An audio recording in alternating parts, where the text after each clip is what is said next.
Picture this. You're suspended 4,500 feet up in the air, flying over a pitch-black, absolutely restless ocean. It's a dark, stormy night, October 21st, 1978. You're all alone in this tiny little plane, miles away from the coast, and suddenly, you realize you are not alone in the sky. What happens next is, without a doubt, one of the most chilling, officially documented aviation mysteries in human history. We're talking about a mystery that ends with 6 terrifying minutes of live radio transmission, a massive ocean search, and a government file that to this day still just reads, "Cause unknown." Welcome to today's Explainer. Let's dive in. So this is the story of Frederick Valentich. He was a 20-year-old pilot flying his light Cessna 182 over the incredibly cold, really treacherous waters of Australia's Bass Strait. In the fading light of dusk, he confronted something that was just downright impossible. He described something massive, glowing, and metallic that literally began hovering directly above him. In a panic, he grabbed his radio and started broadcasting his sheer terror in real time to air traffic control. You can hear him fighting to find the words to describe an object that was defying literally every single law of physics in flight. Out of everything he frantically called in that night, his final, definitive statement was just 5 chilling words. "It is not an aircraft." He transmitted this over an open radio channel perfectly clearly right before he vanished. Just let those words sit heavily with you for a second.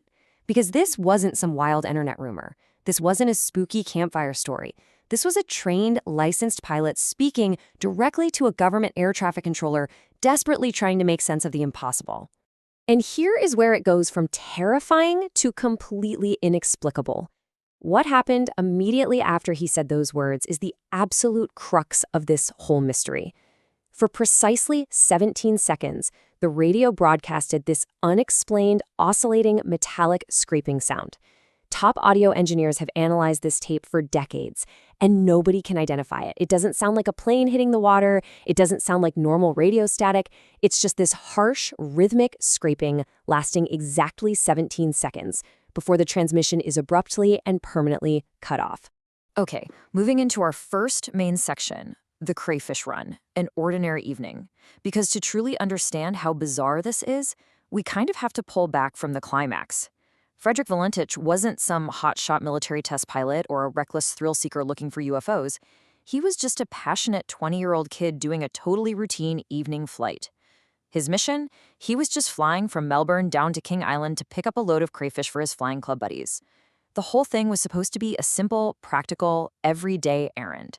But the geographical stakes of this errand were actually incredibly high. He was crossing the Bass Strait, which is this notoriously dangerous 240-kilometer stretch of completely open water that separates mainland Australia from Tasmania. The currents down there are unpredictable, the water is absolutely freezing, and the weather can just turn on a dime. Flying a single-engine Cessna over this dark void at night, that is a demanding task, even for the most seasoned pilots out there. Which brings us to our next section, 6 minutes to vanish, the encounter over Bass Strait. Let's jump to the exact moment this mystery kicked off. At 7:06 p.m., Frederick pressed his radio button and asked air traffic controller Ken Williams a really simple question. Is there any known traffic below 5,000 feet?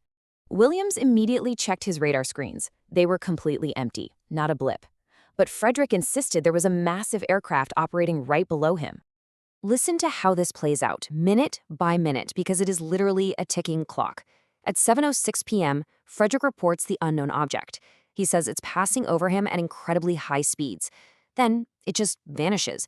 Suddenly, it reappears, approaching him from the east. By 7:10 p.m., Frederick tells control the object is now deliberately orbiting him, literally playing cat and mouse and circling his tiny plane. And finally, at 7:12 p.m., those famous last words are transmitted before the audio cuts out completely. The details he gave them over the radio were just wild. He described this smooth, elongated body with a weird metallic green sheen to it. He pointed out 4 bright, symmetrical lights, and then came the absolute most terrifying detail of all. His own Cessna's engine suddenly started running rough. It was coughing and vibrating, almost as if this massive thing hovering above him was somehow physically draining or interfering with his plane's mechanics. So now we arrive at the empty ocean, a massive failed search. The very second that radio feed cut out, the Royal Australian Air Force launched one of the absolute largest search and rescue operations in the country's history. For days, planes swept the grid, ships crossed the strait, divers were put on standby. They were looking for an oil slick, a floating life jacket, even just a tiny piece of fiberglass. And you know what they found? Absolutely nothing. Now, skeptics will almost always point to something called spatial disorientation. It's this terrifying phenomenon where pilots basically lose the horizon at night, get completely turned around, and accidentally fly their planes right into the water, fully believing they're flying straight. But here's exactly where that theory falls completely apart. A conventional spiral dive crash always leaves debris, seat cushions float, fuel leaves a massive slick on the surface. But the Valentich case, zero physical trace. It's like the Bass Strait just swallowed him whole. Next section, the 17-second audio. Unexpected discoveries. This right here is where the whole story elevates from a spooky internet mystery into a heavily documented scientific anomaly. Why? Because we actually have the tape.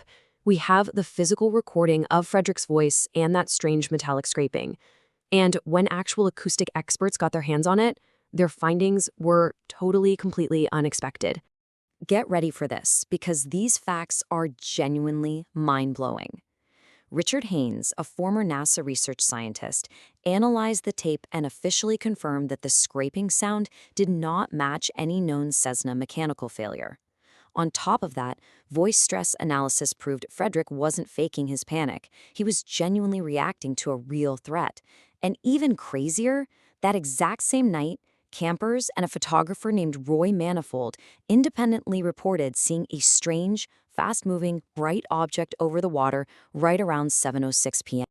Despite all of this, despite the radar checks, the tape, and the multiple independent witnesses, the Australian Bureau of Air Safety Investigation spent 5 whole years rigorously digging into this case, only to basically just throw their hands up.